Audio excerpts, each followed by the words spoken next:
بسم اللہ الرحمن الرحیم۔ ام سلمہ رضی اللہ عنہا کہتی ہیں کہ جب ابو سلمہ رضی اللہ تعالیٰ عنہ کی آنکھیں موت کے وقت پتھرا گئیں تو رسول اللہ صلی اللہ علیہ وآلہ وسلم تشریف لائے اور اپنے ہاتھ سے ان کی آنکھیں بند کی۔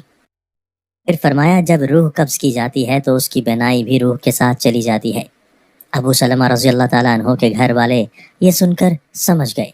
کہ ابو سلمہ رضی اللہ تعالیٰ عنہ کا انتقال ہو گیا ہے اور وہ رونے لگے۔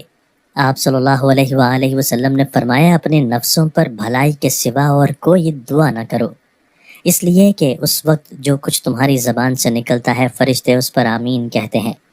اس کے بعد آپ صلی اللہ علیہ وآلہ وسلم نے فرمایا اے اللہ ابو سلمہ رضی اللہ تعالیٰ عنہ کو بخش دے اور ان کا مرتبہ بلند فرما کر ان لوگوں میں ان کو شامل فرما دے جن کو راہ مستقیم دکھائی گئی ہے، اور ان کے پسماندگان کی کار سازی فرما، اور اے تمام جہانوں کے پروردگار ہم کو اور ان کو بخش دے اور ان کی قبر پر کشادگی فرما اور اس کو انور سے منور کر دے۔ مرنے کے بعد انسان کو سب سے پہلے قبر کے مراحل سے گزرنا پڑتا ہے، اسی لیے نبی صلی اللہ علیہ وآلہ وسلم نے اس کے خوفناک، خطرناک اور سخت حالات سے امت کو آگاہ فرمایا ہے۔ اسی لیے تو آپ صلی اللہ علیہ وآلہ وسلم نے فرمایا کہ اگر مجھے اس بات کا ڈر نہ ہوتا کہ تم مردے ہی دفن کرنا چھوڑ دو گے تو میں اللہ تعالیٰ سے دعا کرتا کہ وہ تمہیں بھی عذاب قبر سنا دے جس طرح کہ میں سنتا ہوں۔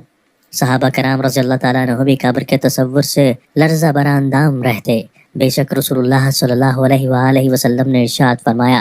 کہ قبر آخرت کی منزلوں میں سب سے پہلی منزل ہے، بس جس نے اس منزل سے نجات پائی اس کی بعد کی منزلیں آسان ہوں گی، اور جس نے اس منزل سے نجات حاصل نہ کی اس کی بعد کی منزلیں سخت و دشوار ہوں گی۔ رسول اللہ صلی اللہ علیہ وآلہ وسلم نے ارشاد فرمایا کہ میں نے کبھی کوئی منظر قبر سے زیادہ سخت نہیں دیکھا۔ حضرت ابو ہریرہ رضی اللہ تعالیٰ عنہ فرماتے ہیں کہ رسول اللہ صلی اللہ علیہ وآلہ وسلم نے فرمایا کہ مردہ کو جب قبر میں ڈال کر لوگ واپس آتے ہیں تو وہ ان کے جوتوں کی آواز سنتا ہے۔ اگر وہ مردہ مومن ہوتا ہے تو نماز اس کے سر کے پاس، روزہ اس کے دائیں جانب، زکوٰۃ اس کے بائیں جانب، اور دوسرے نیک اعمال، صدقہ و خیرات، صلہ رحمی اور لوگوں سے اچھا سلوک وغیرہ اس کے پاؤں کے پاس آ جاتے ہیں۔ جب اس کے سر کی طرف سے کوئی آتا ہے تو نماز اس کے قریب آنے سے روکتی ہے، اس کے دائیں جانب کوئی آتا ہے تو روزہ اس کو اپنے قریب آنے سے روکتا ہے اور آڑ بن جاتا ہے، اور جب بائیں جانب سے کوئی آتا ہے تو زکوٰۃ راستہ روک لیتی ہے اور اس کو قریب آنے سے روکتی ہے، اور جب اس مردے کے پاؤں کی طرف کوئی آتا ہے تو اس کے نیک اعمال یعنی صدقہ، خیرات، صلہ رحمی اور لوگوں کے ساتھ حسن سلوک وغیرہ آڑ بن جاتے ہیں۔ پھر اس سے کہا جاتا ہے کہ بیٹھ جاؤ، چنانچہ وہ بیٹھ جاتا ہے اور اس کو سورج ایسے دکھائی دیتا ہے جیسے غروب ہونے کو ہے۔ پھر اس سے کہا جاتا ہے کہ تم اس شخص کے بارے میں جو تم میں مبعوث ہوا تھا کیا کہتے ہو اور اس کے متعلق کیا گواہی دیتے ہو؟ وہ کہتا ہے مجھے ذرا نماز پڑھ لینے دو۔ اسے کہا جاتا ہے کہ تم عنقریب یہ کام کر لو گے، پہلے اس سوال کا جواب دو کہ تم اس شخص کے بارے میں جو تم میں مبعوث ہوا تھا کیا کہتے ہو اور کیا گواہی دیتے ہو؟ وہ کہے گا یہ محمد صلی اللہ علیہ وآلہ وسلم ہے، میں گواہی دیتا ہوں کہ وہ اللہ کے رسول ہیں، اللہ تعالیٰ کے پاس سے دین حق لے کر آئے۔ اس سے کہا جائے گا کہ اسی بات پر تم زندہ رہے اور اسی پر تمہاری موت آئی، انشاءاللہ اسی امر پر تم زندہ کر کے اٹھائے جاؤ گے۔ اس کے بعد اس کے لیے جنت کا دروازہ کھول دیا جاتا ہے جس کو دیکھ کر اس کی خوشی میں اضافہ ہو جائے گا۔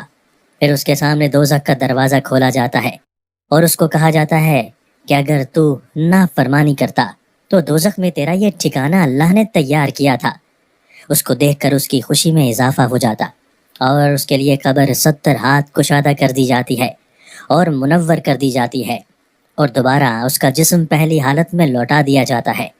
اور اس کی روح کو عمدہ اور پاکیزہ خوشبو میں رکھ دیا جاتا ہے۔ کافروں کا حال یہ ہوتا ہے کہ جب کوئی اس کے سر کی طرف سے آتا ہے تو وہاں کچھ بھی نہیں ہوتا،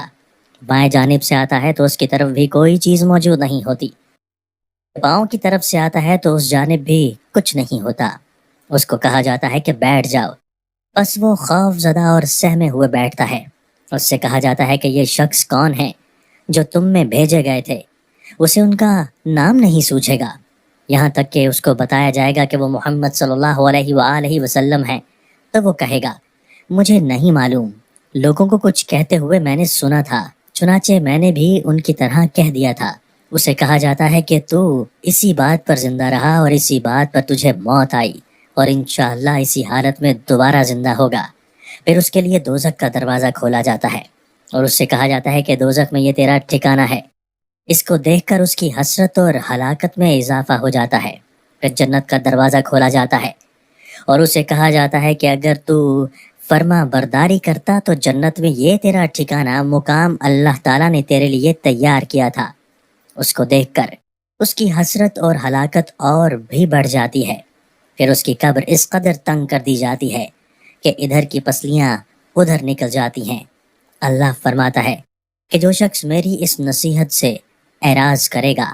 تو اس کے لیے تنگی کا جینا ہوگا۔